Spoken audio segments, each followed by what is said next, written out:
Students, आज हम पढ़ेंगे इंडियन पार्टनरशिप एक्ट 1932। देखें,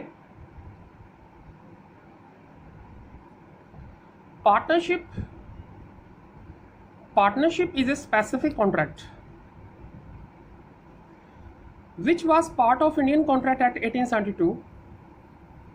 पहले कॉन्ट्रैक्ट एक्ट 1872 का ये भी एक पार्ट था, जैसे sales of goods act part था, ऐसे ही इंडियन पार्टनरशिप एक्ट भी पार्ट था। उस वक्त कॉन्ट्रैक्ट एक्ट में ही कवर होता था इंडियन पार्टनरशिप, लेकिन बाद में चल के इसको स्पेसिफिक कॉन्ट्रैक्ट बना दिया गया, यानी इस एक्ट को अलग बना दिया गया और 1932 में बनाया गया। मींस 1872 में कॉन्ट्रैक्ट एक्ट बना था, 1872 से 1932 तक ये पार्टनरशिप जो है कॉन्ट्रैक्ट एक्ट का पार्ट ही रहा। बाद में चल के 1932 में ये अलग हो गया और इंडियन पार्टनरशिप एक्ट बना दिया गया। अलग क्यों किया गया? क्योंकि जैसे जैसे किसी भी एक्ट के अंदर किसी भी मैटर्स के ऊपर टेक्निकलिटीज बढ़ती है तो उसको अलग एक्ट का रूप दे दिया जाता है। तो partnership is a specific contract which was part of Indian contract act 1832। In 1930 provision relating to the partnership contract were repealed. Repealed का मतलब होता है खत्म करना, खत्म करना। From the Indian contract act 1832 and separate act named Indian Partnership Act 1932 was passed in 1932, which came into force 1st October 1932। Means 1932 में पास किया गया, उसके बाद 1 अक्टूबर 1932 से लागू हो गया। ठीक है, एनफोर्समेंट होगी इसकी। Definition of partnership, definitions plus elements हम पढ़ेंगे सेक्शन 4 के अंदर। क्या है पार्टनरशिप? देखें, पार्टनरशिप इज एन एग्रीमेंट कहो या कॉन्ट्रैक्ट कहो, यानी जो एनफोर्सेबल बन जाए वो कॉन्ट्रैक्ट हो गया। आपको पता है general partnership, general contract act में हमने पढ़ा था।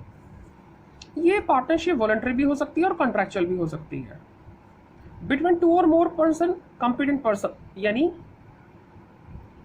कॉम्पिटेंट मीन्स मेजर पर्सन और sound person, sound mind person, major person और sound mind persons competent person होने चाहिए। ठीक है, देखें, नोट द अबाउ एग्रीमेंट में भी एक्सप्रेस में वर्बल भी आ गया और ओरल भी आ गया। वर्बल का मतलब होता है मतलब बोल के, है ना, स्पोकन, और ये हो गया रिटर्न। ठीक है, और implied, implied means by conduct. You can से अंडरस्टैंड कर जाना बात करके ऑटोमेटिकली। इम्प्लाइडली कोई चीज अप्लाइड हो जाती है किसी के ऊपर या किसी कॉन्ट्रैक्ट के अंदर, उसको इम्प्लाइडली कहते हैं। यहाँ इम्प्लाइडली वो चीज अप्लाई हो गई है। Note, co-owner of the property are not partners, they are the co-owner। Partner नहीं कहलाते वो, not partner, because they are not doing any business physical efforts. ध्यान रखना, पार्टनरशिप में फिजिकल एफर्ट करना जरूरी है, तभी वो पार्टनरशिप बनती है, चाहे वो खुद करे या on behalf of partner any other person can do physical efforts। मतलब पार्टनर्स खुद करे फिजिकल एफर्ट्स या किसी से करवाए, बात एक ही है। यानी एक कैरेक्टरिस्टिक्स है, फिजिकल एफर्ट्स जरूर होने चाहिए। ये नहीं है कि वो गुड्स जो है आपको रुपया कमा के अपने आप दे रहा है। जैसे को-ओनरशिप में एक बिल्डिंग हमने ली, वो बिल्डिंग का रेंट आ रहा है, it is not a partnership, it is co-ownership, because they are simply dividing their rent from the property. इसलिए ओनरशिप प्रॉपर्टी जो रेंट पे चढ़ी हुई है उससे जो प्रॉफिट आ रहा है, उससे जो रेंट आ रहा है, वो पार्टनरशिप नहीं है, वो सिर्फ ओनरशिप है। पार्टनरशिप के अंदर आपको फिजिकल एफर्ट्स करने बहुत जरूरी है। बात क्लियर है? देखें, note, associations like charitable institutions, clubs are not partnership firm because they do not involve any business activities. ठीक है, फिजिकल एफर्ट्स होने जरूरी है। बिजनेस एक्टिविटीज होनी जरूरी है, लेकिन चैरिटेबल इंस्टीट्यूशन में, क्लब्स में कोई आपकी बिजनेस एक्टिविटीज नहीं हो रही है। Note, agreement to carry on business at the future date does not result in partnership agreement. कोई भी ऐसा एग्रीमेंट कि हाँ फ्यूचर में हम करेंगे, ठीक है, carry on business at future date, not a partnership.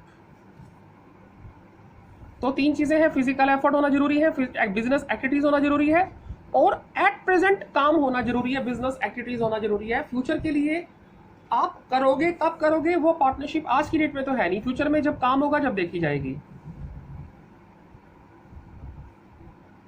ठीक है, समझ में आ रहा है। दूसरा, ये तो था एग्रीमेंट के बारे में। दूसरा पॉइंट है आपका कैरिड ऑन बाई ऑल और any of one on behalf of all और principle of mutual agency. Cardinal principle, cardinal means any one on behalf of group.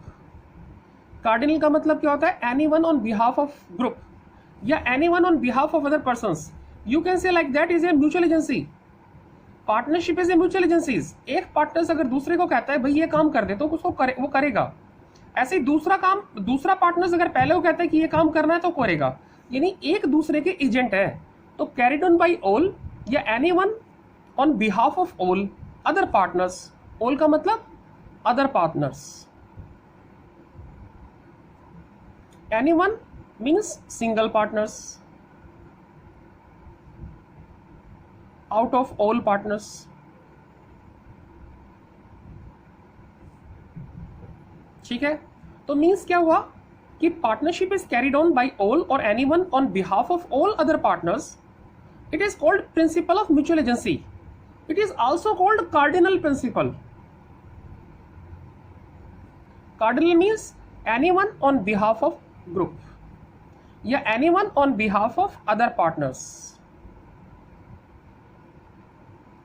ठीक है, each partners carrying on business is a principal as well as agent of the other partners. इसको कहते हैं partner inter se. Inter se का मतलब होता है आपस में, आपस में, वो आपस में पार्टनर है। Therefore the act done by one partner on behalf of the firm bind the other partners. अगर फर्म के भी आप पे कोई पार्टनर्स काम करता है तो वो दूसरे पार्टनर्स को भी उसमें बाइंडेशन लेनी पड़ेगी, मींस दूसरे पार्टनर्स को भी बाउंड होना पड़ेगा। अब हम देखते हैं, true test of existence of partnership is to see the existence of mutual agency. True test क्या है कि वास्तव में पार्टनरशिप है नहीं है पार्टनर्स के बीच में, तो ट्रू टेस्ट है क्या, देखें। True test of existence of partnership is to see the existence of mutual agency elements. Mutual agency is equal to alive relationship between the partners.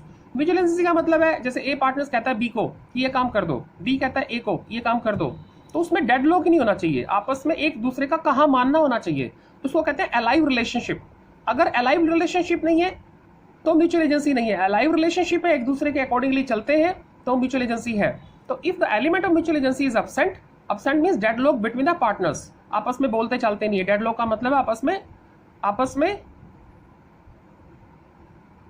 बोलना खत्म।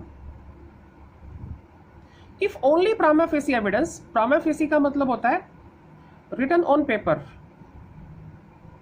Written on paper as evidence.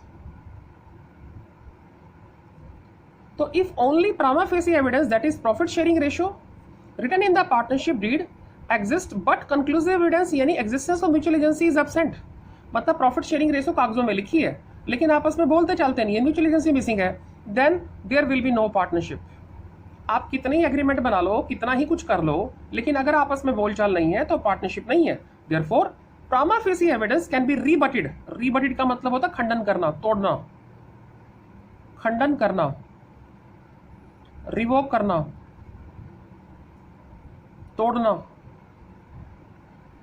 Means therefore prima facie evidence can be rebutted by conclusive evidence। prima facie evidence का मतलब है profit sharing ratio,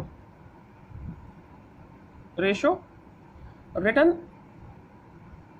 इन agreement, इसको कहते हैं prima facie evidence written on agreement, written on paper. Conclusive evidence means आपस में बोलचाल, means mutual agency. You can say a live relationship। वो ये कहता है, इस लाइन का मतलब है therefore prima facie evidence can be rebut, passive voice sentence है, can be rebutted by, override by conclusive evidence, यानी स्ट्रॉन्गर एविडेंस। स्ट्रॉन्गर एविडेंस है कंक्लूसिव एविडेंस।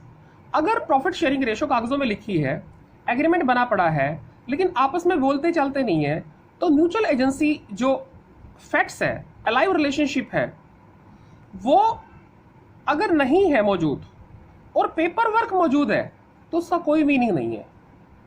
तो prima facie evidence can be rebut या rebutted या can be revoked या can be override by conclusive evidence. यानी means क्या है, prima facie evidence हम नहीं मानेंगे क्योंकि कंक्लूसिव एविडेंस नहीं है हमारे पास, म्यूचुअल एजेंसी नहीं है, स्ट्रॉन्गर एविडेंस नहीं है। तो स्ट्रॉन्गर एविडेंस नहीं है तो पार्टनरशिप नहीं है। Okay, when the partnership agreement is verbal और oral, then mutual agency will be judged on the basis of conduct, relationship or intention of parties or surrounding circumstances।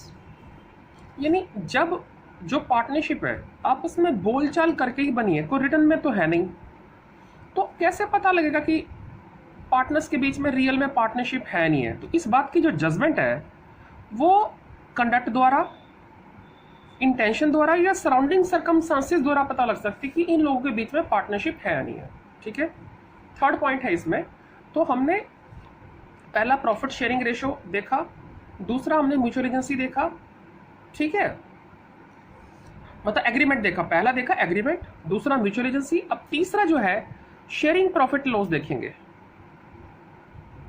मतलब पहले एग्रीमेंट में हमने प्रॉफिट शेयरिंग उस पर return की बात की, यानी एग्रीमेंट देखा, उसके बाद हमने म्यूचुअल एजेंसी देखा। अब शेयरिंग प्रॉफिट लॉस इक्वल की बात करेंगे कि अगर कुछ ना दे रखा हो तो हम ये मान लेंगे कि इक्वली ट्रीट करना है, इक्वली डिस्ट्रीब्यूट करना है, unless agreed. Every one who share और receive the profit only does not make him partners. For example lenders receive back his land money out of profit। एक बंदे ने अपना पैसा किसी को उधार दे दिया, पार्टनरशिप फर्म को उधार दे दिया, और उन्होंने उसकी रिपेमेंट अपने प्रॉफिट में से की। इसका मतलब ये तो ना कि आप प्रॉफिट में से हिस्सा ले रहे हो, आप पार्टनर हो, नहीं, आपको ये चीजें पार्टनर नहीं बनाती। तो एवरीवन हु शेयर और receive the profit only does not make him partners. For the example, lenders receive back his land money, already land money out of profits, तो ये उसको पार्टनर नहीं बनाती जो लेंडर्स है।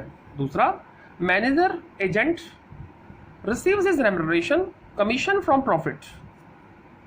जो मैनेजर है, एजेंट है, वो बेसिकली प्रॉफिट में से अपना क्या लेता है, रेम्युनरेशन लेता है, कमीशन लेता है प्रॉफिट में से। इसका मतलब ये थोड़ा ना कि मैनेजर और एजेंट पार्टनर है, नहीं है। Next, widow or child of a deceased partner receives the interest out of profits because the money already given by the deceased partners।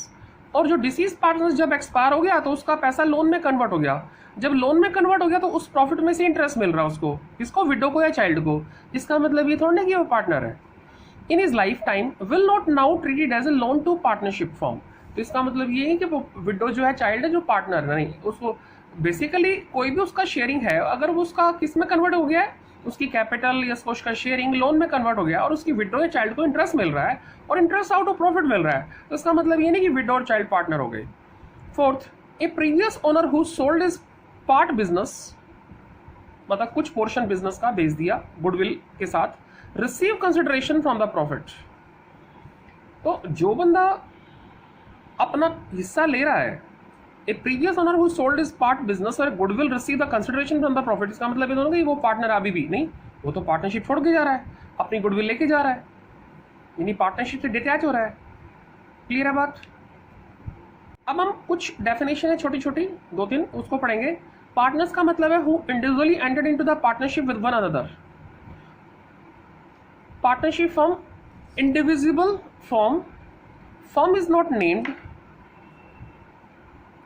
group of individual partners, collective entities not named, firm or partnership binds the partners collectively। देखिए ध्यान से, firm name नहीं बोला, firm बोला है, या partnership बोला है। यहां है फर्म नेम, फर्क है दोनों में, फर्म का नाम और पार्टनरशिप या फर्म। तो अंतर है क्या? पार्टनरशिप क्या है?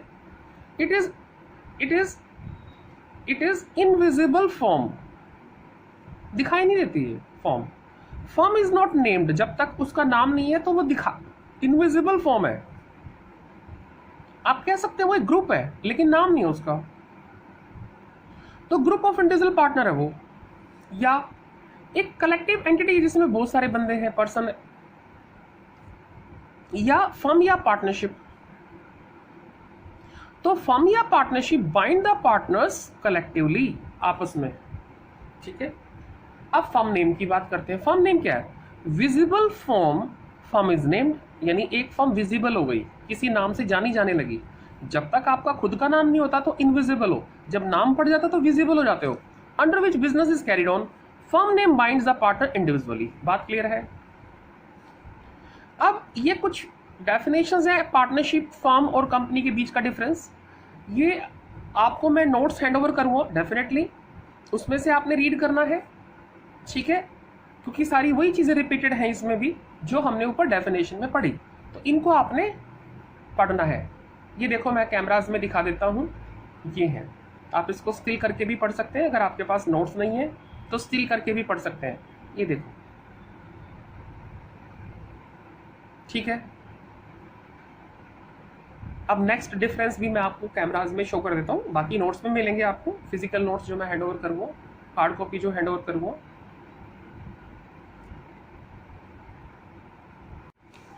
ये देखिए नेक्स्ट डिफरेंसेस आपने पढ़ने हैं, क्योंकि सारी वही पुरानी चीज़ें हैं कंपनी में भी और पार्टनरशिप में भी। अगेन अगेन रिपीट करने का कोई फ़ायदा नहीं, बल्कि आप जो मैंने थ्योरी पढ़ाई है वो पढ़ के जा सकते हैं। डिफरेंस जस्ट एक रीडिंग करनी है, आपने रीडिंग मारनी है, ठीक है। ये देखो, आप इसको कुछ सील करो और पढ़ लो। ऐसे ही नेक्स्ट पोर्शन है, इसको स्टिल कर लो।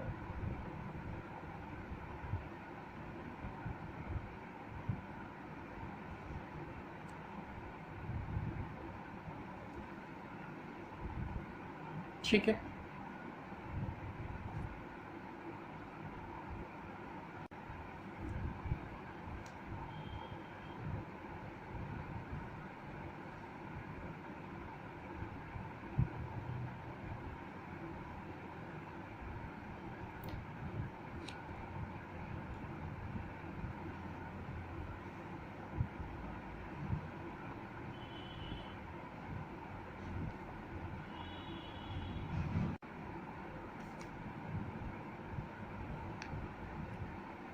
तो ये डिफरेंसेस हैं, आप इजीली रीड कर सकते हैं इनको, क्योंकि थ्योरी मैं समझा ही रहा हूँ कंप्लीट 100% थ्योरी।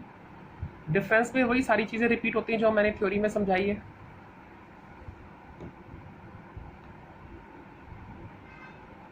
अब मैं इसको क्लब्स के बारे में बताता हूँ। पार्टनरशिप फर्म और क्लब्स में डिफरेंस क्या है, देखिए मैं सिर्फ क्लब्स को लेके बताऊंगा कि सेपरेट लीगल एंटिटी क्लब के बारे में बात करते हैं। क्लब इज ए जुडिशियल और artificial persons separate from its members, लेकिन पार्टनर्स सेपरेट नहीं है मैं पार्टनरशिप फर्म से। लेकिन क्लब्स इज ए जुडिशियल और artificial person like company separate from its member. Clear है बात? म्यूचुअल एजेंसी की बात करें, members can not bind the each others, यानी म्यूचुअल एजेंसी इसमें नहीं है। म्यूचुअल एजेंसी क्लब्स में नहीं है, इसमें है। आपस में पार्टनर्स एक दूसरे को बाइंड कर सकते हैं, ओके। इसी प्रकार से object of club not to distribute the dividend out of the earn profit, the profit of the club will be incurred for the promotion program, promotional programs, उस क्लब को प्रोग्रेस करने में। The basic aim of the club is to promote the sports और welfare activities. तो इसलिए जो इसका profit है उसका डिविडेंड नहीं बांटा जाता क्लब्स के अंदर, ठीक है। नॉन प्रॉफिट मेकिंग ऑर्गेनाइजेशन होती है, नॉन प्रॉफिट मेकिंग ऑर्गेनाइजेशन होती है ये क्लब्स वगैरह। तो जिस पर्पज के लिए क्लब बना है उसी पर्पज के लिए उसका पैसा खर्च किया जाता है। नेक्स्ट अगर मैं लायबिलिटी और पार्टनर्स की बात करूं तो members liability is limited to the guarantee amount. तो ये गारंटी वाली जैसी हमने कंपनी पढ़ी थी, तो गारंटी अमाउंट तक है लिमिटेड। जब भी क्लब्स का वाइंडिंग अप होगा तभी मेंबर लोग लायबल होंगे गारंटी अमाउंट तक। Right of partners members, there is no right of members on the clubs assets because clubs is separate legal entities from its member, ठीक है। Transfer of shares, membership of a club cannot be transferred. लेकिन partnership में क्या होता है, partners can not transfer their share without consent of other partners. यानी अगर आप अपना हिस्सा किसी दूसरे पार्टनर्स को देना चाहते हैं या अपनी जगह पे दूसरा पार्टनर्स लाने जा रहे हैं तो सभी पार्टनर्स की सहमति लेनी पड़ेगी। लेकिन क्लब्स में ऐसा नहीं है। Participation in the management, all partners entitled to participate in the management. लेकिन यहाँ पर क्या है, directors members can only participate in the management, others members other than directors can not participate in the management. जैसे company में होता है, बाहर के शेयर होल्डर्स पार्टिसिपेट नहीं कर सकते। Directors members and other members both have to right to vote in the GM to elect the directors or auditors in the matters। ठीक है। जो क्लब्स के अंदर मैक्सिमम मेंबर होते हैं वो अनलिमिटेड होते हैं। ठीक है। Suit filing by creditors for supply of goods to club of goods can file a suits against the club only and not against any members. Member के अगेंस्ट कोई सूट फाइल नहीं होगा क्योंकि वो सेपरेट है क्लब से। पार्टनरशिप की तरह तो है नहीं कि वो एक है तो पार्टनर्स के ऊपर भी केस फाइल किया जा सकता है, क्योंकि पार्टनरशिप फर्म और पार्टनर्स एक ही है in case of partnership. Audit partnership तो कंपलसरी है नहीं, लेकिन audit of club is compulsory under the companies act. Dissolution, a change in the partners of the firm affect its existence, a change in the membership of a club does not affect its existence। क्योंकि separate legal entity like company है, कभी मरती नहीं है, ऐसे ही club भी कभी नहीं मरता। a change in the membership of the club does not affect its existence, हमेशा क्लब चलता रहेगा, मेंबर आते जाते रहते हैं। ठीक है जी स्टूडेंट्स, अब हम पढ़ेंगे definition of HUF। Joint Hindu family, Hindu undivided family और ज्वाइंट हिंदू फैमिली कह सकते हो आप। Hindu undivided family is a family which consist of all persons linearly descendant. Linearly descendant का मतलब होता है कि जो उसकी अगली पुश्तें हैं किससे निकली हुई, अपने पूर्वजों से, उसको कहते हैं कॉमन एंसेस्टर। तो linearly descendant from A common ancestor, यानी जो आपकी पूर्वज है उनसे निकली हुई संतानें, उससे निकले हुए अगली पुश्त, उसको कहते हैं linearly descendant strictly from common ancestor and includes their wives and unmarried daughters. हाँ जी, तो HUF फैमिली का मतलब है कि जिसमें दादा हैं, परदादा हैं, पूर्वज हैं, उनसे निकली हुई संतानें हैं, उनसे पैदा हुए संतानें हैं, उनको कहते हैं लीनियरली डिसेंडेंट। मतलब अगली संतानें, डिसेंडिंग ऑर्डर हम करते हैं ना, ऊपर से नीचे डिसेंडिंग ऑर्डर, असेंडिंग ऑर्डर। तो जो सीनियर लोग हैं वो पहले, उसके बाद जूनियर लोग। तो जूनियर लोग हैं जो संतानें हैं उनको कहते हैं लीनियरली डिसेंडेंट है। वो कहाँ से निकले हैं, वो पूर्वजों से। पूर्वजों का नाम है यहाँ इंग्लिश में कॉमन एंसेस्टर। तो HUF family which consist of all persons linearly descendant from the common ancestor. Common ancestor से निकली हुई लीनियर डिसेंडेंट संतानें। अब वो संतानें जब मैरिड हो जाएंगी तो वो अपने आप में पूरा का पूरा क्या होगा, HUF बन जाएगा, पूरा खानदान एक तरह से कह सकते हैं। तो 3 successive generation in the male line, 3 successive, दादा, फादर और आप, 3 सक्सेसिव जनरेशन मिलके ये एक तरह से HUF बनती है। ठीक है, तो 3 successful generation in the male line, जैसे सन हो गया, ग्रैंड सन हो गया, ग्रेट ग्रैंड सन हो गया। क्लियर है। हु इनहर्ट, इनहर्ट मीन्स जो पुश्तों से निकली हुई चीज़ है, इनहेरिटेड। जैसे कई बार हम कहते हैं कि आपको ये बीमारी इनहेरिटेड तो नहीं है, दादा को बीमारी थी क्या, उसको कहते हैं इनहेरिटेड डिसीज। तो इसी तरह से इनहेरिट का मतलब पिछली पुश्तों से आना। तो who inherit the ancestral property are called co partners. मतलब पिछली पुश्तों की जो प्रॉपर्टी है आने वाले संतानों में बढ़ जाएगी तो उसको कहते हैं, क्या कहेंगे, एंसेस्ट्रियल प्रॉपर्टी, पूर्वजों की संपत्ति। वो फर्दर बढ़ती है और उसको हम कहते हैं को पार्टनर, जिनमें हम बांटते हैं, को पार्टनर बन जाते हैं फिर वो। ठीक है, नाम भी आपको लगता होगा कि भाई नाम बड़े अजीब हैं, तो ऐसे ही नाम है इसमें। जैसे को पार्टनर हो गया, लीनियरली डिसेंडेंट हो गया, कॉमन एंसेस्टर होगा। ये नाम बड़े टफ से हैं, लेकिन एक बार समझ लोगे तो ज़्यादा बेटर रहेगा। The property which a man inherit from any of 3 immediate males ancestor, जैसे his father, grand grandfather, great grandfather, is called ancestral property. जो पूर्वजों की संपत्ति है उसको हम एंसेस्ट्रल प्रॉपर्टी कहेंगे। HUF is created by the status द्वारा क्रिएट होती है HUF, और जो HUF को चलाने वाला है वो परिवार का सबसे बड़ा बेटा होता है, कर्ता, जिसको हम कर्ता कहते हैं। HUF is not created by agreement, automatically create होती है हिंदू एक्ट के अकॉर्डिंगली। जैसी संतान पैदा होती है HUF अपने आप क्रिएट हो जाती है उस पर्टिकुलर उस फादर की जिसको संतान पैदा होती है। तो means HUF created by status under the HUF law, Hindu law sorry, by karta. HUF is not created by agreement. इसमें एक ड्रॉबैक होता है जी। क्या ड्रॉबैक होता है?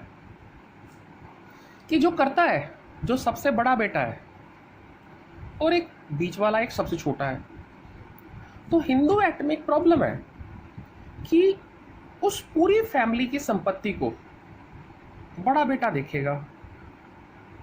ये प्रॉब्लम है। अगर बड़े बेटे को अक्ल कम है और मीडियम वाले को और छोटे को अक्ल ज़्यादा है, तो पूरा परिवार का मैनेजमेंट कम अक्ल वाले बंदे के हाथ में चला जाएगा। तो ये सबसे बड़ी प्रॉब्लम है HUF की।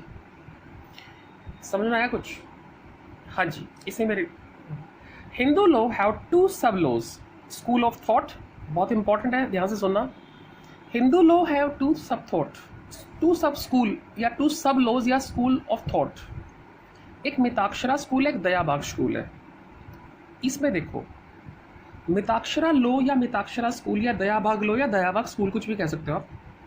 इसमें है क्या मिताक्षरा में?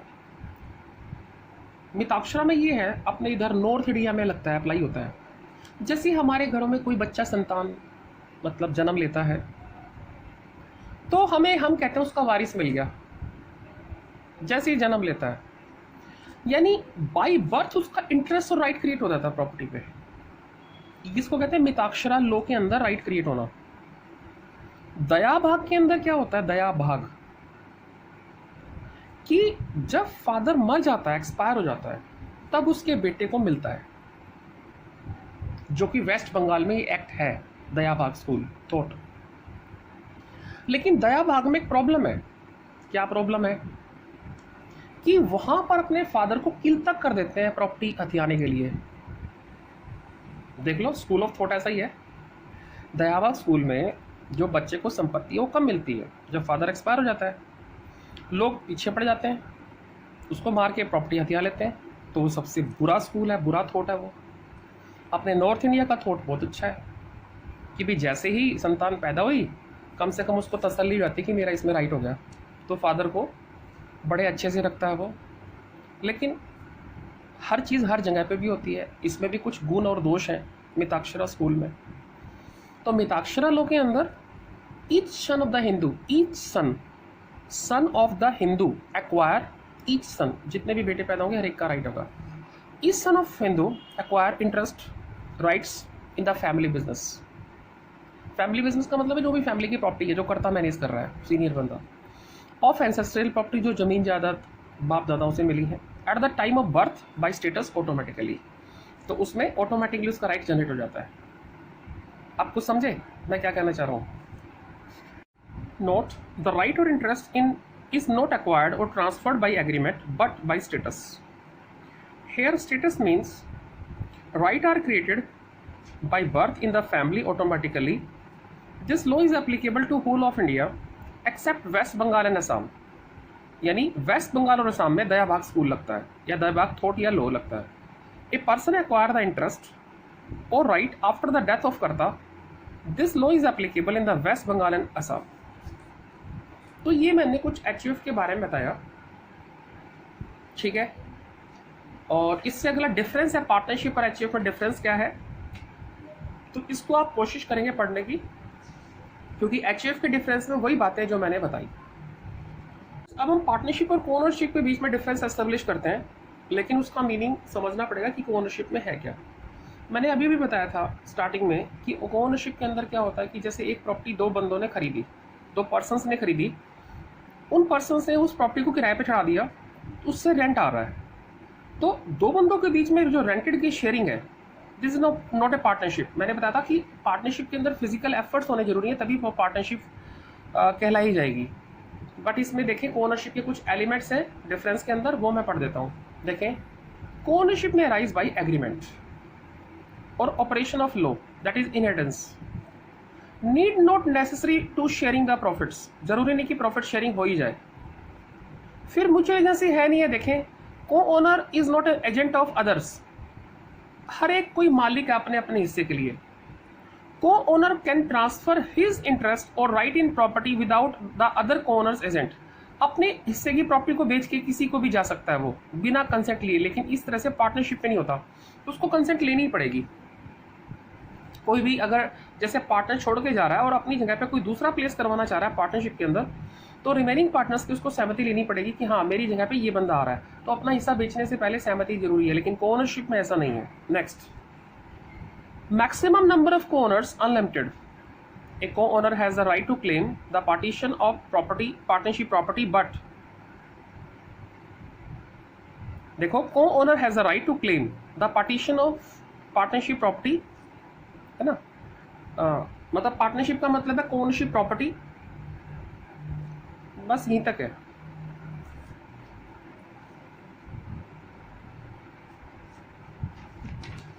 अगर मैं इधर की बात करूं पार्टनर्स की, partners has no right to claim partition can sue other partners for the dissolution of firms. हाँ, एक पार्टनर्स को अगर ऑब्जेक्शन है तो डिसोल्यूशन के लिए वो अप्लाई कर सकता है, ठीक है। इधर आइए, co-owner has no such lien, मतलब partners has a lien on the partnership, but co-ownership में ऐसा कोई लियन नहीं है, सब अपने अपने हिस्से के मालिक हैं। Property for expenses incurred by him, property for expenses incurred by him on behalf of firms. Clear है बात?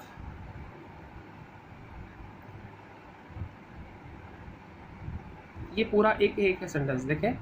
ए partner has a lien on the partnership property for the expenses incurred by him.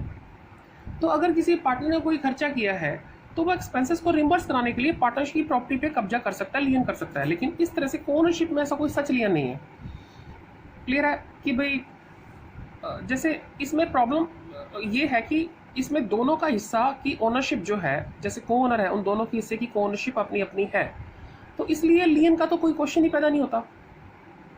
लेकिन partnership में क्या होता है कि वो सांझे की प्रॉपर्टी है, तो उसमें अगर एक्सपेंडिचर क्लेम करता है तो पार्टनर्स की प्रॉपर्टी को लियन कर सकता है, पार्टनरशिप की प्रॉपर्टी को लियन कर सकता है, ये है फर्क। ओके जी, एक बात डिस्कस करेंगे अब, एसोसिएशन ऑफ पर्संस क्या होता है। AOP evolve out of social cause where there is not necessarily motive to earn and share profits. The intention is not to enter into the business for gain. For example, charitable societies है, religious association है, trade association है, mutual insurance है, societies है, trade protection है, association और building corporation है। मतलब इसके पीछे ना कोई क्लियर कट वो नहीं है, मोटिव नहीं है। जब कोई क्लियर कट मोटिव नहीं है कि हमने बिजनेस ही करना है, ठीक है, कि हमें प्रॉफिट नहीं कमाना, हमें तो चीज़ों को मेंटेन करना है, इसलिए एसोसिएशन ऑफ पर्संस बनाई जाती है। तो एओपी इवॉल्व, इवॉल्व का मतलब क्रिएट होना, बनना। AOP evolve out of social cause, social कारणों की जैसे ये क्रिएट होती है। Where there is not necessarily motive to earn profits and earn losses, मतलब जिसका कोई क्लियर कट मोटिव नहीं है to earn and share profits. The intention is not enter into the business for gain, इसमें बिल्कुल भी इंटेंशन ऐसी नहीं कि हमें बिजनेस करके प्रॉफिट अर्न करना है, किसमें, एओपी में बिल्कुल इंटेंशन नहीं होती ऐसी। फॉर एग्जाम्पल, कोई चैरिटेबल सोसाइटी क्रिएट करनी है कि ठीक है भैया चैरिटेबल सोसाइटीज़ है, इसमें बेसिकली जो पुअर पीपल है उसका वेलफेयर होना चाहिए वगैरह वगैरह। चैरिटेबल सोसाइटी के अंदर हम हॉस्पिटल बनवा देते हैं तो उसको वेलफेयर, उसमें गेन का पोजीशन नहीं होता, ना ही डिविडेंड बैठने का कोई पर्पस होता, उसमें सिर्फ वेलफेयर करना होता है। ऐसे कोई रिलीजियस संस्था है, धार्मिक संस्था है, उसका भी कोई मोटिव गेन करना नहीं होता, कमाना नहीं होता। ट्रेड एसोसिएशन है, ट्रेड एसोसिएशन का मतलब है कि भाई एक बिजनेस मेंटेन रहे बस। म्यूचुअल इंश्योरेंस सोसाइटीज़ है, ट्रेड प्रोटेक्शन एसोसिएशन है, बिल्डिंग कॉर्पोरेशन सोसाइटीज़ है वगैरह वगैरह, इन सब का उद्देश्य प्रॉफिट कमाना नहीं है, तो ये एसोसिएशन ऑफ पर्संस कहलाती हैं। एक बात डिस्कस करेंगे अब, एसोसिएशन ऑफ पर्संस क्या होता है। AOP evolve out of social cause where there is not necessarily motive to earn and share profits. The intention is not to enter into the business for gain. For example charitable societies है, religious association है, trade association है, mutual insurance है, societies है, trade protection है, association और building corporation है। मतलब इसके पीछे ना कोई क्लियर कट वो नहीं है, मोटिव नहीं है। जब कोई क्लियर कट मोटिव नहीं है कि हमने बिजनेस ही करना है,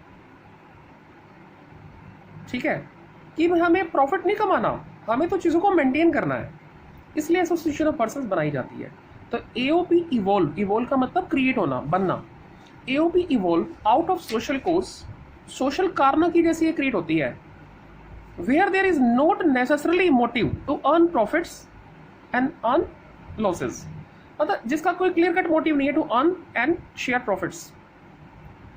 the intention is not enter into the business for gain, इसमें बिल्कुल भी इंटेंशन ऐसी नहीं कि हमें बिजनेस करके प्रॉफिट अर्न करना है। किसमें? एओपी में बिल्कुल इंटेंशन नहीं होती ऐसी। फॉर एग्जांपल कोई चैरिटेबल सोसाइटी क्रिएट करनी है कि ठीक है भैया चैरिटेबल सोसाइटीज़ है, इसमें बेसिकली जो पुअर पीपल है उसका वेलफेयर होना चाहिए वगैरह वगैरह। चैरिटेबल सोसाइटी के अंदर हम हॉस्पिटल बनवा देते हैं तो उसको वेलफेयर, उसमें गेन का पोजीशन नहीं होता, ना ही डिविडेंड बैठने का कोई पर्पज़ होता, उसमें सिर्फ वेलफेयर करना होता है। ऐसे कोई रिलीजियस संस्था है, धार्मिक संस्था है, उसका भी कोई मोटिव गेन करना नहीं होता, कमाना नहीं होता। ट्रेड एसोसिएशन है, ट्रेड एसोसिएशन का मतलब है कि भाई एक बिजनेस मेंटेन रहे बस। म्यूचुअल इंश्योरेंस सोसाइटीज़ है, ट्रेड प्रोटेक्शन एसोसिएशन है, बिल्डिंग कॉर्पोरेशन सोसाइटीज़ है वगैरह वगैरह, इन सब का उद्देश्य प्रॉफिट कमाना नहीं है, तो ये एसोसिएशन ऑफ पर्संस कहलाती है।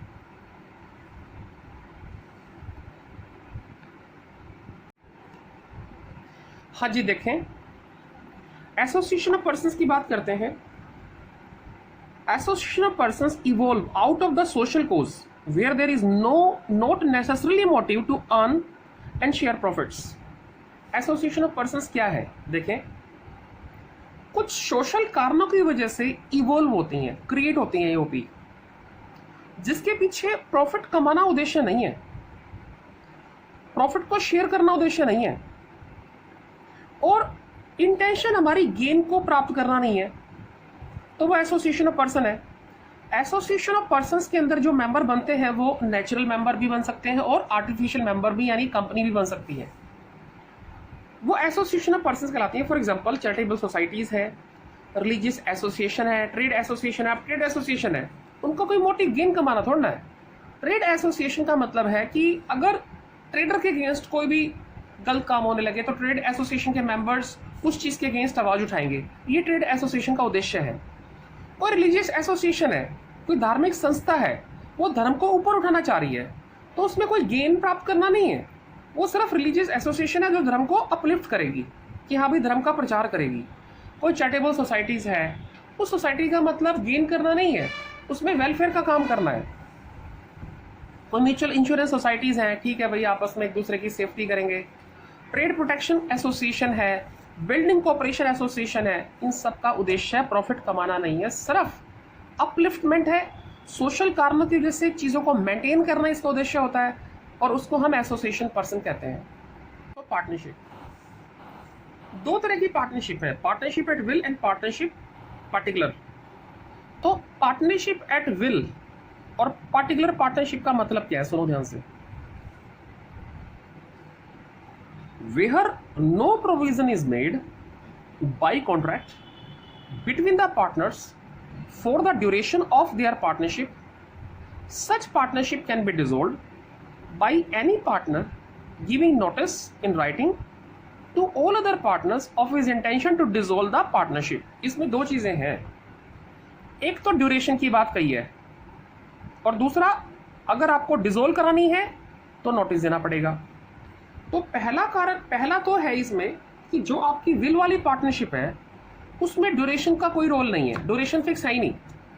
अगर ड्यूरेशन फिक्स हो जाए तो वो पार्टिकुलर पार्टनरशिप बन जाती है। अगर ड्यूरेशन का कोई रोल नहीं है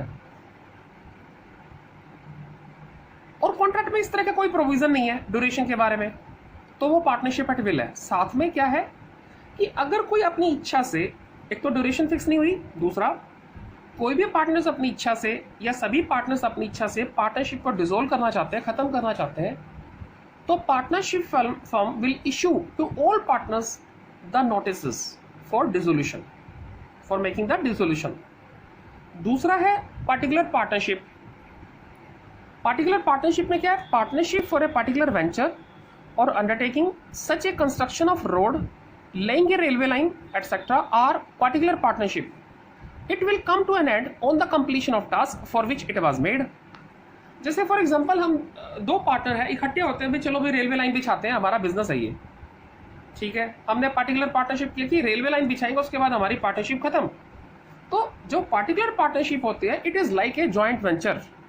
जॉइंट वेंचर में भी होता है, लॉन्ग टर्म नहीं होता जॉइंट वेंचर, चाहे वो 10 साल का है तब भी उसको लॉन्ग टर्म नहीं कहेंगे, उसको कहेंगे कि एक बार बना उसके बाद खत्म। तो जॉइंट वेंचर और पार्टिकुलर पार्टनरशिप तकरीबन एक जैसी होती हैं। तो पार्टिकुलर पार्टनरशिप, वेंचर और undertaking such as construction of road, laying railway line, ये स्पेसिफिक काम है, इन कामों के लिए हमने पार्टनरशिप की। वो पार्टिकुलर पार्टनरशिप जब ये काम पूरा हो जाएगा, पार्टिकुलर पार्टनरशिप डिसॉल्व हो जाएगी। It will come to an end on the completion of task for which it was made. यानी ये डिसॉल्व कब होगी? जब वो टास्क कंप्लीट हो जाएगा। अब हम करेंगे स्टूडेंट्स टाइप्स ऑफ पार्टनर्स, कितने प्रकार के पार्टनर होता है, ठीक है। हम टाइप्स पढ़ते जाएंगे, उसकी कैरेक्टरिस्टिक्स भी साथ साथ करते जाएंगे। एक्टिव और एक्चुअल पार्टनर्स। एक्टिव और actual partners. Active partners named in the agreement, agreement में उसका नाम होता है। एक्टिव पार्टनर्स या एक्चुअल पार्टनर्स एक्टिवली पार्टिसिपेट करता है बिजनेस में। तीसरा, एक्चुअल या active partners liable to third party for all act of the firms, क्योंकि वो एक्चुअल है, एक्टिव है। नेक्स्ट, एक्चुअल पार्टनर या active partners must give public notice. Public notice देगा जब भी वो रिटायर होगा, बहुत जरूरी है। अगर उसको अपनी जिम्मेदारियों से एब्जॉल्व होना है, फ्री होना है, एब्जॉल्व का मतलब फ्री होना, अपने फ्यूचर की लायबिलिटी से फ्री होना है आफ्टर रिटायरमेंट, तो उसको नोटिस देना ही पड़ेगा एक्टिव पार्टनर्स को, यानी पब्लिक नोटिस देना पड़ेगा, ताकि वो ये बोल दे कि हाँ अब मैं इस फर्म में पार्टनर नहीं रहा, अब फ्यूचर में कोई भी डीलिंग करोगे तो सीधा पार्टनरशिप फर्म से करोगे, मेरा लेना देना नहीं है। एक्टिव और एक्चुअल पार्टनर्स इंसैनिटी, इंसैनिटी का मतलब पागलपन। Permanent incapacity to perform his duty may be the ground, क्या हुआ, may be the ground for the dissolution of firms. जो एक्चुअल पार्टनर या एक्टिव पार्टनर्स है, अगर वो पागल हो जाता है या वो परमानेंट इनकैपेसिटेट हो जाता है और अपनी ड्यूटी को परफॉर्म नहीं कर पाता, तो एक तरह से ये डिसोल्यूशन का ग्राउंड कारण बन सकता है, क्योंकि एक्टिवली पार्टिसिपेट करने वाला ही पागल हो गया। दूसरा है स्लीपिंग और dormant partners. Sleeping partners named in the agreement does not actively participate in the business, liable to third party for the acts of the firm, need not give public notice of retirement, क्योंकि वो sleeping partners है, क्योंकि picture में तो आता ही नहीं है वो लोगों की। and SP insanities and permanent capacity cannot be the ground for dissolution। बात क्लियर है जी। अब तीसरा पार्टनर टाइप है, पार्टनरशिप टाइप है नॉमिनल पार्टनर्स। नॉमिनल पार्टनर में क्या होता है? When a person lends his name, सिर्फ अपना नाम देता पार्टनरशिप फर्म को, lands his name, name and fame देता है। जैसे बुजुर्ग लोग होते हैं, वो पार्टनर्स होते हैं, कहते हैं कि नेम एंड फेम ले लो, हमारा नाम बहुत है। तो when a person lands his name and fame without having real interest in the firm, तो नेम एंड फेम देते हैं वो अपना नॉमिनल पार्टनर जिसको हम कहते हैं। वो एक्टिवली पार्टिसिपेट करते ही नहीं बिजनेस में, डज नॉट टेक पार्ट। फिर कैपिटल का कोई कंट्रीब्यूशन नहीं होता, फिर शेयर प्रॉफिट में कोई हिस्सा नहीं होता, सिर्फ नाम देते हैं वो ताकि दो पैसे कमा ले लोग। NP is a liable for the act of the firm. जो नॉमिनल पार्टनर्स है वो लायबल होगा क्योंकि उसका नाम है मार्केट में, because name and fame in the society, इसकी वजह से वो लायबिलिटी, यानी उसके पार्ट पे लायबिलिटी ज़्यादा होती है। NP must give public notice of retirement. अगर नॉमिनल पार्टनर्स रिटायर होता है तो उसको अपना पब्लिक नोटिस दिया जाना चाहिए उसके द्वारा पब्लिक में, क्योंकि उसके नाम को सारे लोग जानते हैं। And NP insanities and permanent incapacity can not be the ground for dissolution. अगर नॉमिनल पार्टनर्स पागल हो जाए, दिवाली हो जाए, परमानेंट इनकैपेसिटी हो जाए, अनसाउंड पर्सन बन जाए, तो वो डिसोल्यूशन का ग्राउंड नहीं बन सकते, यानी दूसरे लोग उसको डिसोल्व करने के लिए कंपेल नहीं कर सकते। क्योंकि वो है ही नहीं पिक्चर में, वो तो सिर्फ इतना है कि वो नाम दे रखा उसने। तो ये नॉमिनल पार्टनर्स हो गए जी। जी नेक्स्ट टाइप है आपका पार्टनर्स बाय होल्ड आउट या होल्डिंग आउट एस्टोपल द्वारा। होल्ड आउट कह सकते हैं, एस्टोपल द्वारा कह सकते हैं। देखें, a person may himself by his words और conduct have induced others to believe that he is a partner, or he may have allowed others to represent him as a partner. The result in both the cases is identical.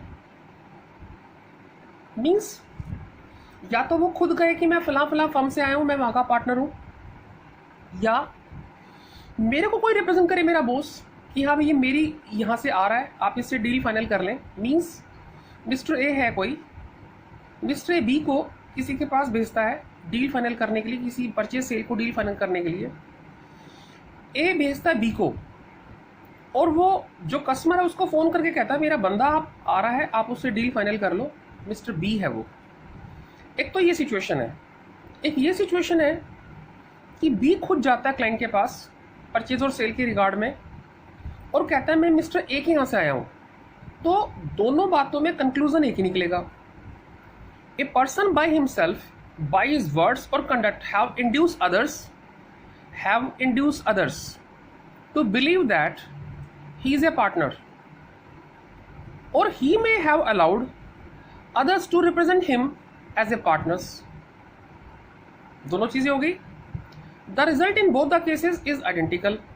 दोनों cases में affect एक समान होगा, result एक समान होगा। क्या result होगा देखें, when a person actively represent himself, देखो ये पहली बात, actively represent himself by word spoken और रिटन और by conduct as a partners in the firm when in fact he is not. इसको कहते हैं partners by estoppel. Partners by estoppel. जैसे एक पर्सन जाता है किसी क्लाइंट के पास और वो अपने आप को रिप्रेजेंट करता है कि मैं फलां फलां फर्म से आया हूं और मैं वहां पार्टनर हूं, और पार्टी से डील फाइनल कर लेता है, जबकि वो पार्टनर नहीं है। तो उसको कहते हैं पार्टनरशिप बाय एस्टोपल। या और such person allows the other person followers to represent him, such person as a partners to creditors और बैंकर्स। या अगर मैं ऑफिस में बैठा हूं, मैं प्रिंसिपल हूं, मैं अपने किसी पर्सन को जाके कहता हूं, मैं अपने किसी पर्सन को कहता हूं कि आप मिस्टर जेड मेरे क्लाइंट के पास जाओ, ठीक है, तो मैं उसको भेजता हूं। देखें, such person allow the other person यानी फॉलोअर्स जिसको मैं भेजूंगा टू रिप्रेजेंट हिम। हिम का मतलब मैं, कि मैं दूसरे को कहता हूं, अपने एजेंट को कहता हूं कि इस फला फला क्लाइंट के पास जा और मुझे जाके रिप्रेजेंट कर कि मैं प्रिंसिपल हूं, दिनेश कुच्चल हूं। सच पर्सन और as a partners to creditors और बैंकर्स, किसके सामने मैं कहता हूं कि क्रेडिटर्स के सामने जाओ और मेरी बात करके आओ कि मैं दिनेश कुच्चल के यहां से आया हूं। तो इसको कहते हैं पार्टनर्स बाय होल्ड आउट। लेकिन इन दोनों का इंपैक्ट एक समान होगा। Then such representative that is partners by hold out और estoppel is liable in the capacity of partners to anyone, that is bank, who bank have given credit to the firm on faith of such representation. तो सामने वाली party मेरे agent से deal कर लेती है, तो उस केस में अगर मैंने किसी को भेजा या मेरे को रिप्रेजेंट करता हुआ कोई बंदा गया है, तो बाद में चल के मैं अपनी जबान से मूव नहीं कर सकता कि मैंने उस बंदे को नहीं भेजा। देखें example, X and Y are partners in a firm. X introduce R, a manager in the firm, or retired partners who is not given public notice of his retirement. कह सकते हो ऐसा कि R को या तो एम्प्लॉय मान लो या रिटायर्ड पार्टनर मान लो जिसने कि अभी तक पब्लिक नोटिस नहीं दिया। तो X ने R को भेज दिया, पुराना पार्टनर था कोई, as his X partners to C supplier, यानी X ने R को C के पास यानी क्रेडिटर्स के पास, सप्लायर के पास भेज दिया। आर जो है वो साइलेंट रहा। सी जो सप्लायर था creditors, believing R as a partner supplied 100 TV sets to the firm on the credit, और आर को पार्टनर मानते हुए सी ने क्या किया, जो क्रेडिटर्स था उसने एक्स को 100 टीवी सेट्स सप्लाई कर दिए उधार पे। After the expiry of credit period C supplier did not get sale consideration, उसको पेमेंट मिली नहीं अभी तक। C supplier filed a suits against X and R partners by hold out for the recovery of price. तो decision ये हुआ क्या, R is also liable along with the X, क्योंकि दोनों के दोनों एक्स और आर अपनी जिम्मेदारियों से नहीं मुकर सकते, उनको पेमेंट करनी पड़ेगी हर हालत में, वाई के नाम में जो भी पेमेंट बनती है उसकी देनी पड़ेगी।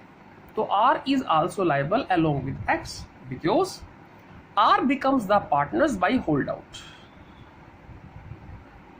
Note, R have fraudulent intention or not, in both the situation R and X will be liable। तो नोट क्या निकला, R have fraudulent intention or not, in both the situation R and X will be liable। यानी means जो उन्होंने किया, जो उन्होंने कहा R हो या X हो, R ने अपने बंदे X ने अपने बंदे R को भेजा या R खुद गया X को प्रिंसिपल बना के, दोनों ही सिचुएशन में जो C है C के प्रति लायबल होंगे, चाहे वो पार्टनरशिप बाई होल्ड आउट हो चाहे पार्टनरशिप बाई एस्टोपल हो। बात क्लियर है? तो अल्टीमेटली नट शेल में एक चीज है कि एस्टोपल और होल्ड आउट का मतलब क्या है, ध्यान से सुनो। एक मिस्टर ए प्रिंसिपल है, अपने एजेंट बी को भेजता है किसी पार्टी के पास, और ए जो है पहले पार्टी से बात कर लेता है कि मेरा बंदा आ रहा है उससे डील कर लेना। एक तो ये सिचुएशन है। दूसरी सिचुएशन ये है कि मिस्टर बी जो है क्लाइंट के पास जाता है और क्लाइंट के पास जाके कहता है कि मैं मिस्टर ए के यहाँ से आया हूँ तो मुझसे आप डील कर सकते हैं। तो दोनों सिचुएशन एक ही जैसी है, बट एक होल्ड आउट है एक एस्टोपल है, तो दोनों का इम्पैक्ट एक ही होगा, उसमें कोई डिफरेंस नहीं रहेगा। सब पार्टनरशिप की, ठीक है।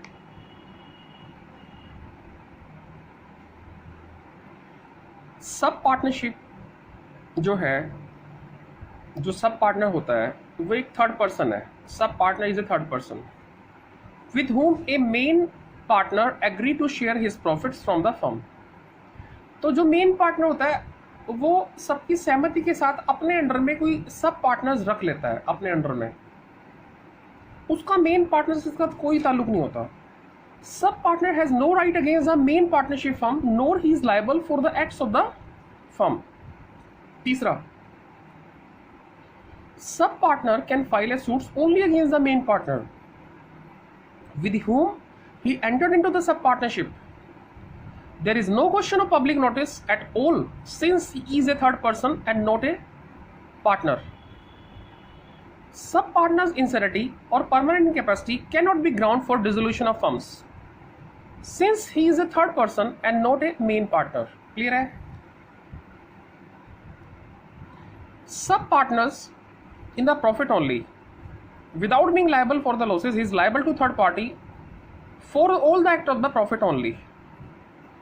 Income partners, a person who is admitted as a partner into an already existing firm with the consent of all existing partners called incoming partners। Incoming है ये, sorry, this is incoming partners, ठीक है। Such a partner is not liable for the acts of the firm done before the admission as a partners। उस partners के आने से पहले जितनी भी लायबिलिटी क्रिएट हुई है वो उसके पार्ट पे नहीं होगी, यानी वो अपनी लायबिलिटी को अंडरटेक नहीं करेगा जो पहले हो चुकी हैं, जो बाद में हुई है उन्हीं लायबिलिटी को अंडरटेक करेगा। अब आइए minors position in a partnership. Minors can not become a partners in the partnership firm because agreement with the minor is void initio, मतलब वाइड है शुरू से ही, from the very beginning, void from the beginning. Minor can be admitted for the benefits profit only. Partnership में हिस्सा नहीं ले सकता लेकिन प्रॉफिट के लिए उसको एडमिट किया जा सकता है। Minor can be admitted for the benefits profits only with the consent of all partners. Clear है?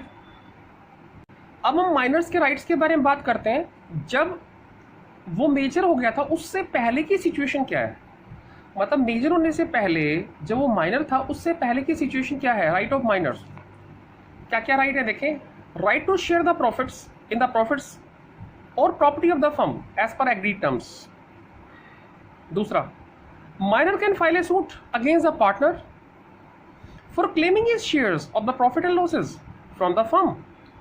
यानी जो भी 5% 10% के लिए उसको एग्री किया गया है, एडमिट किया गया है, तो उसके लिए वो सूट फाइल कर सकता है 5% के लिए 10% के लिए। When minor does not get his due or reasonable shares, जैसे उसका 5% बनता है, 10% शेयर बनता है, अगर उसको नहीं मिलता तो उसके लिए वो सूट फाइल कर सकता है।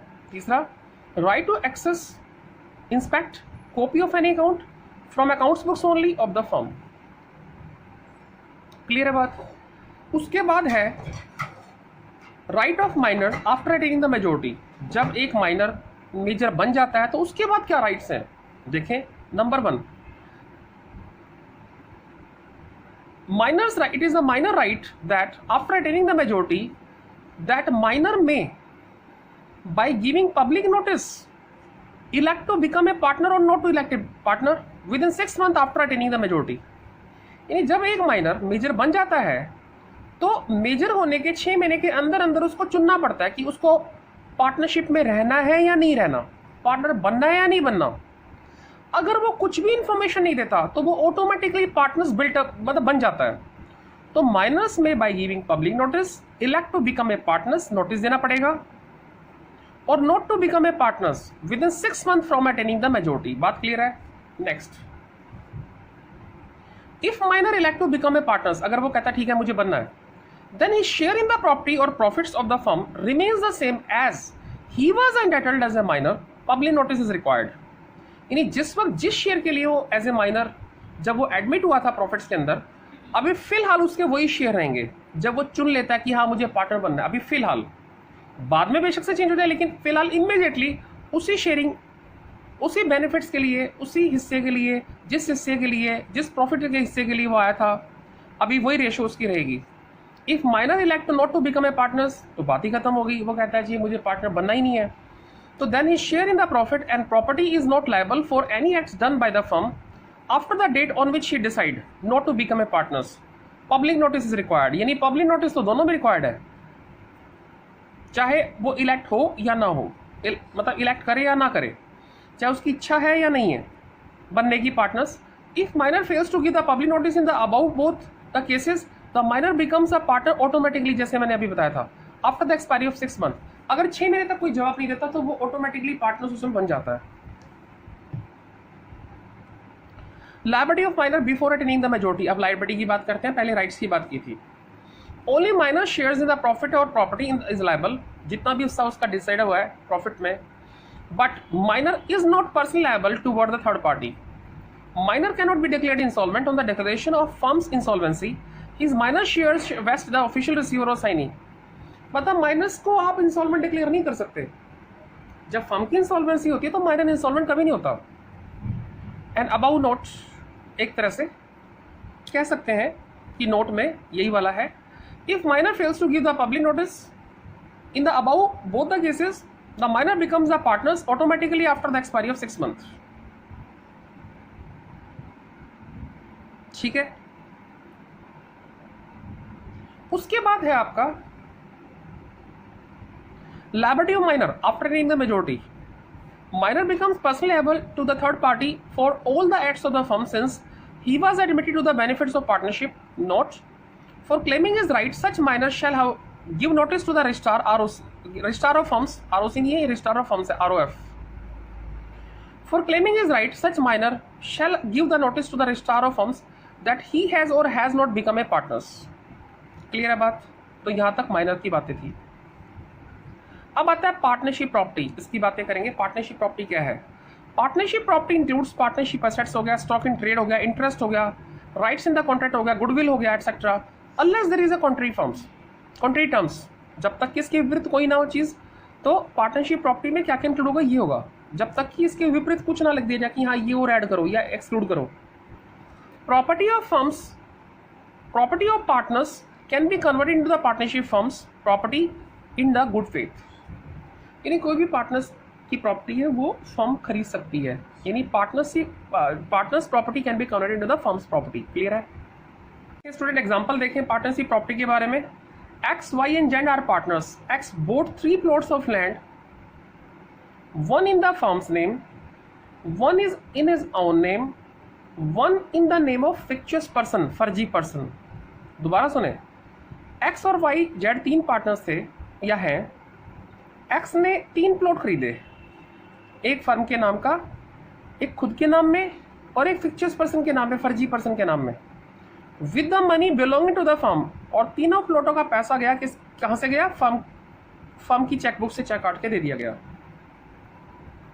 All the plots of land will be treated as a property of the firm. ये बात क्लियर है? नोट में क्या है? Goodwill is value of reputation of the business house in respect of the profit to be earned in the future over and above the normal level of profits। ये तो था partnership property के बारे में कि हाँ भाई कि बेसिकली जो बेनिफिशियल इंटरेस्ट है वो फर्म का है। बेनिफिशियल इंटरेस्ट क्योंकि जहां से चेक कट के जाता है उसी कंपनी या फर्म का या पर्सन्स का बेनिफिशियल इंटरेस्ट होता है जो उस पैसे को भरता है या जो पेमेंट करता है वो बेनिफिशियल ओनर होता है। जो रजिस्टर्ड होता है उसका तो सिर्फ नाम होता है कि यहाँ भी उसके नाम में प्रॉपर्टी चढ़ गई। तो बेनिफिशियल और रजिस्टर्ड एक भी हो सकते हैं और बेनिफिशियल ओनर और रजिस्टर्ड होल्डर जो है अलग अलग भी हो सकते हैं। अब मैं गुडविल की बात करता हूँ। Goodwill is the value of reputation of a business house in respect of the profits to be earned in future over and above the normal level profits. एक आम बिजनेस में जितना नॉर्मल प्रॉफिट कमाया जा सकता है फ्यूचर में उससे ज्यादा प्रॉफिट कमाया कितना जा सकता है वो गुडविल की देन है। अगर गुडविल होगी तो फ्यूचर में उसके प्रॉफिट उतने ही अराइज होंगे नॉर्मल प्रॉफिट के अलावा। Not all the partner entitled to claim the partnership property, क्योंकि पार्टनरशिप और उसके पार्टनर्स एक ही हैं, पता ही आपको। Goodwill can be sold separately और along with the other properties of the firm. Transfer partners or retired partners, seller of the shares or goodwill or firm may make an agreement with the transferee partner जिसको बेचा जा रहा अपना हिस्सा बेचेगा जो transferee partners, remaining partners, buyer of the share or firm or goodwill, that such seller will not carry any business similar to that of firm within a specified period within a specified local limits। जैसे एक partners firm छोड़ के गया तो firm उसके ऊपर restriction लगा सकती है कि तुम स्पेसिफाइड लिमिट के अंदर स्पेसिफाइड पीरियड तक आप हमारे एरिया में काम नहीं करोगे, आप कहीं दूर जाके कर सकते हैं। Such agreement shall be valid if restriction impose by buyer are reasonable. यानी जो भी बायर कंडीशंस लगाएगा या जो भी सेलर कंडीशन लगाएगा वो कंडीशंस दोनों को मान्य रहेंगी। यानी वो इस तरह की कंडीशन होनी चाहिए जो रीजनेबल हो, अनरीजनेबल कंडीशंस काम नहीं करेंगी आप पर। ठीक है। Retiring partner act as a partners by hold out. जो पार्टनर्स रिटायर हो रहा है वो एक तरह से होल्ड आउट के बेसिस पे कैसे काम करेगा पार्टनर बनके। ओके देखें, retiring partner act as a partners by hold out. जो पार्टनर्स रिटायर हो रहा है वो एक तरह से होल्ड आउट के बेसिस पे कैसे काम करेगा पार्टनर बनके। ओके देखें,